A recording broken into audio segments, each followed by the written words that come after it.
Well, again, welcome everybody to the Essentials of Stop the Bleed training course. We're really excited to bring this online training to you and help you learn the essential skills of how to stop the bleed.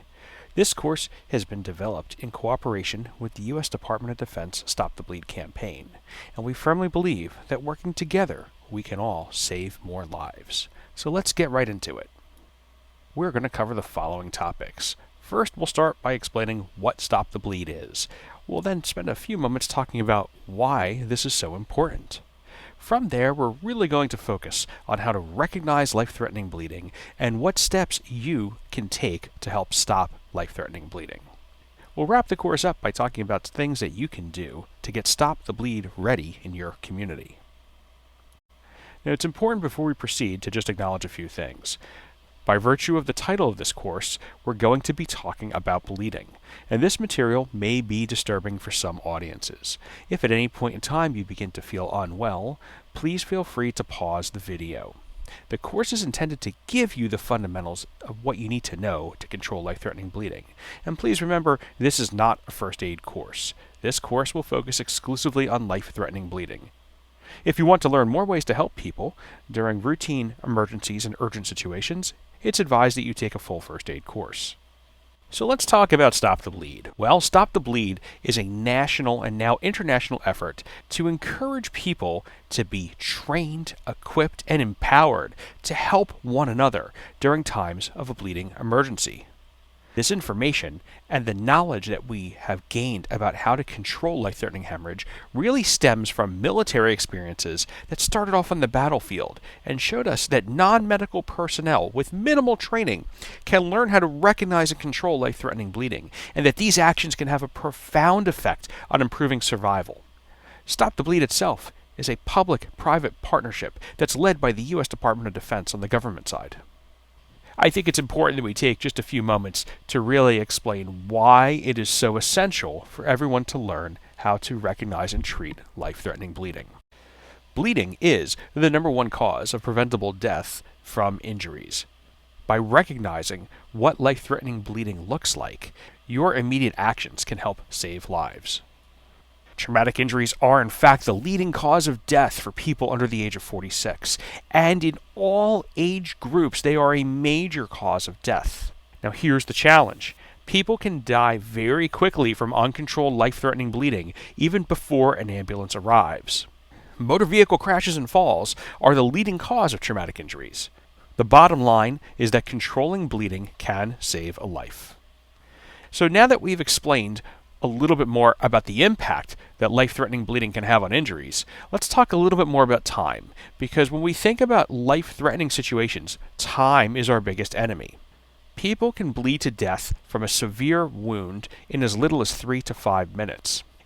In most places throughout the United States, and in those places around the world with established emergency medical services systems, it can take anywhere between 7 to 10 minutes for responders to arrive to a patient's side.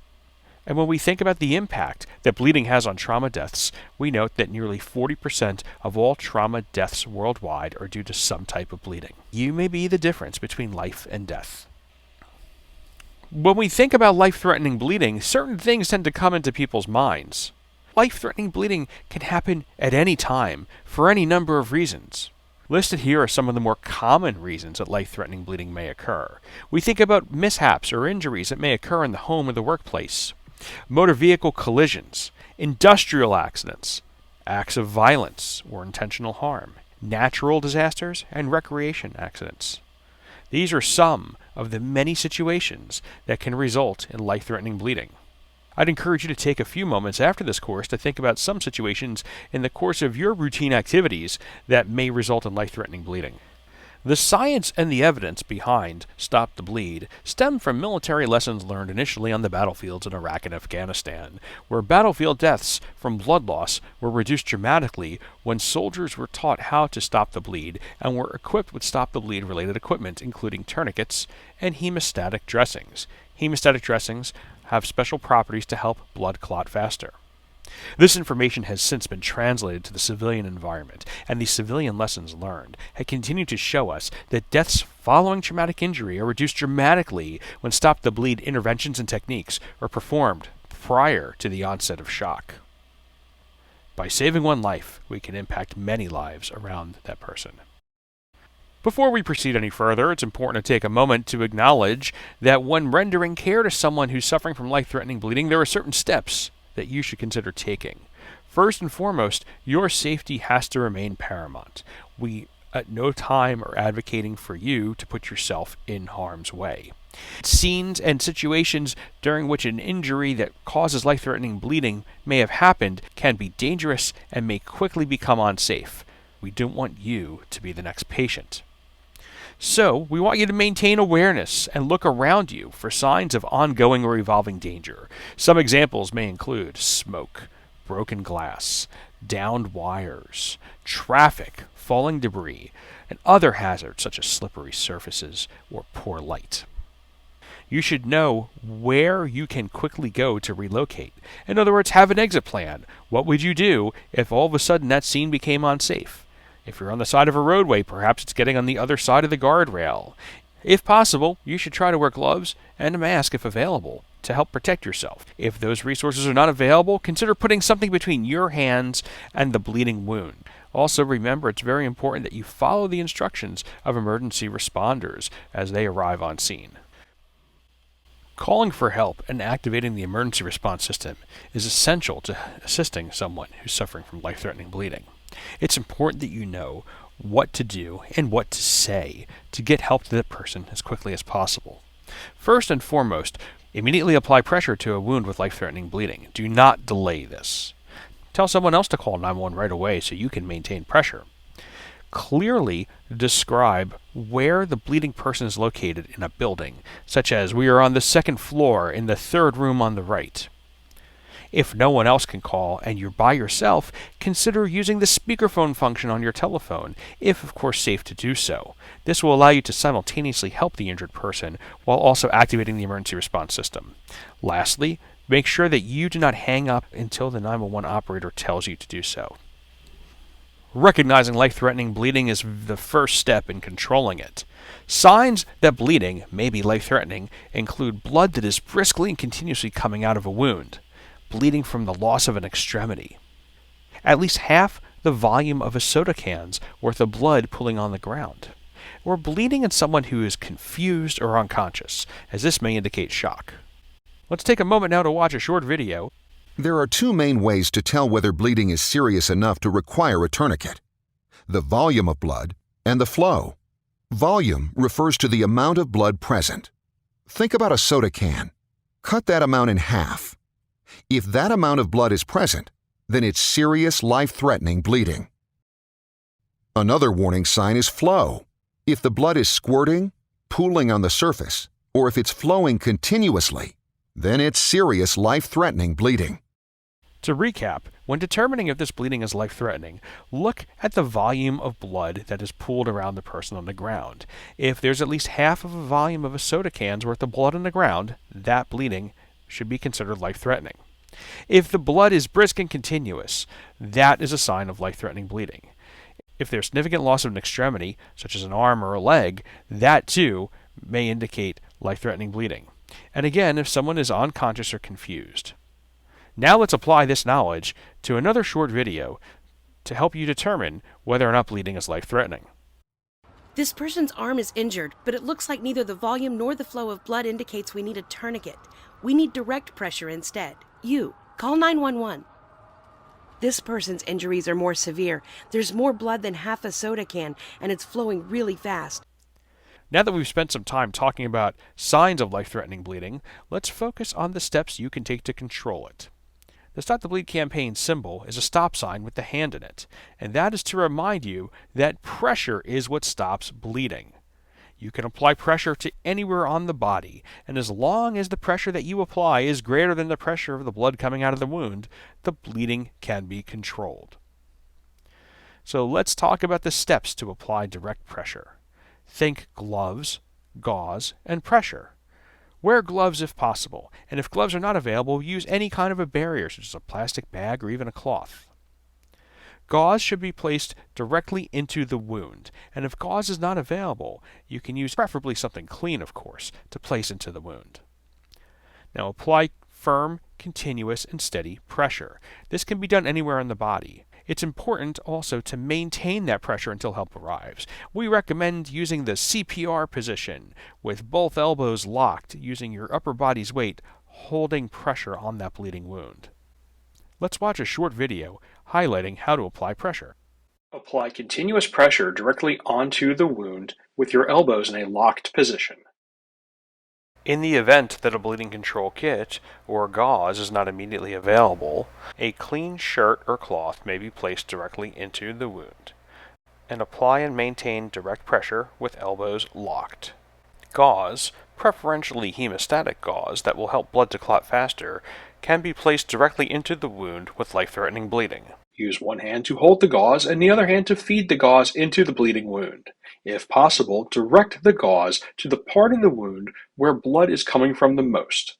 Pack or fill the wound entirely with the gauze and place any remaining gauze on top of the wound. Then apply and maintain direct pressure with your elbows in a locked position. Where the bleeding occurs on the body is essential in terms of what steps and techniques we can use to control it. Tourniquets are our first choice for life-threatening bleeding on the arms or legs, as outlined by the green sections on this illustration. If a commercial tourniquet is not available, hold direct pressure until responders arrive. We often get lots of questions about improvised tourniquets, and these are taught in more advanced classes, and that's because if not done properly, they can be ineffective and harmful. When applying a tourniquet, place it at least 2 inches from the wound, between the location of the wound and the torso. Do not apply the tourniquet on top of a wound, over a joint, or over a pocket. When using a tourniquet, remember, pull, twist, and clip. Pull that strap tightly as possible and take all the slack out. This is actually one of the most important steps, and it alone can help slow down life-threatening bleeding. Next, twist or spin the windlass rod until the bleeding stops. And lastly, clip or secure that strap in place.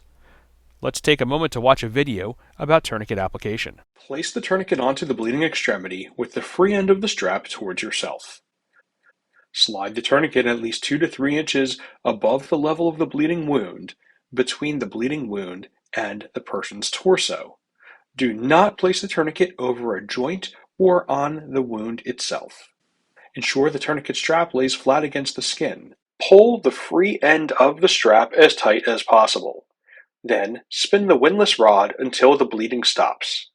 Secure the windlass rod to the clasp and safety clip. Note the time that the tourniquet was applied on the tourniquet's label. If after the tourniquet is applied and life-threatening bleeding continues, consider applying a second tourniquet closer to the torso. And if that doesn't work, continue to hold and maintain direct pressure. Tourniquets cause pain, and this is normal, so explain that to the person.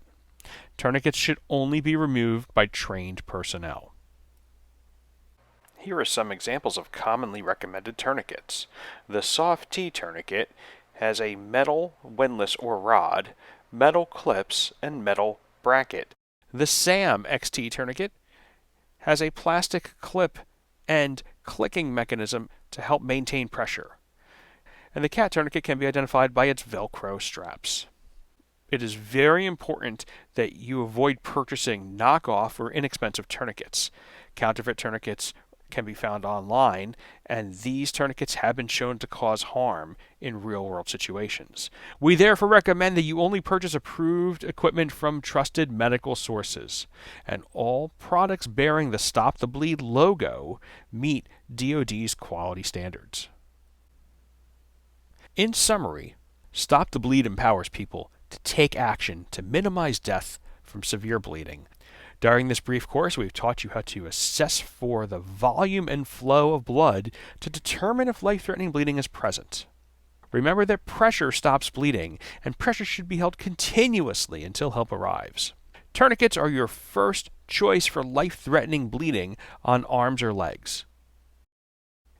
Ensuring access to high-quality Stop the Bleed equipment is an important priority for the Stop the Bleed campaign. When you see the Stop the Bleed logo, it indicates quality. The Department of Defense licenses organizations to sell Stop the Bleed equipment and kits, and this equipment is military-grade medical equipment that's been shown to be reliable and effective. Here you can see what we call an individual Stop the Bleed kit. It contains a tourniquet, some hemostatic gauze, a pair of protective gloves, a compression bandage that can be used to help wrap around the hemostatic gauze and maintain pressure, as well as a marker that you can use to note the time that critical interventions, such as tourniquet application, were performed. Many Stop the Bleed kits contain hemostatic gauze. These products are specially designed to help blood clot faster and stay clotted. It is important to apply direct pressure after the gauze is placed into the wound in order for the hemostatic gauze to work. Said another way, the gauze will not work very well at all if pressure is not maintained.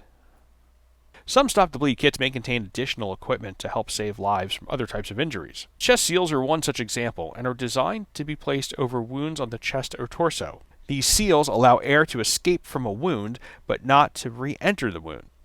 We recommend additional training on when a chest seal should be used and how to apply it. If you encounter someone who has a chest seal applied and their breathing is worsening, we strongly recommend removing the device. Stop the Bleed equipment can be found in many different locations, from job sites to schools to public places, and may often be co-located with an automated external defibrillator. Look for the Stop the Bleed logo as a way to help you identify and recognize a bleeding control kit is nearby. We'd like to take just a quick moment to talk about the Stop the Bleed Coalition and invite you all to join it. The Coalition is an IRS-approved, tax-exempt, charitable organization that was formed with the mandate to support Stop the Bleed. The Coalition is the only nonprofit with that singular purpose. We invite you to visit the Stop the Bleed Coalition website as your one-stop for all your Stop the Bleed needs, from training resources and campaign information. The Coalition's website is your trusted source for information. Stop the Bleed Day is a day each year that we bring focus to Stop the Bleed and engage people from around the world to take action. Stop the Bleed continues to grow substantially to achieve its goal of training over 200 million people in how to recognize and treat life-threatening bleeding. In closing, we thank you so much for joining the millions of people who have raised their hand and are ready to help during a bleeding emergency.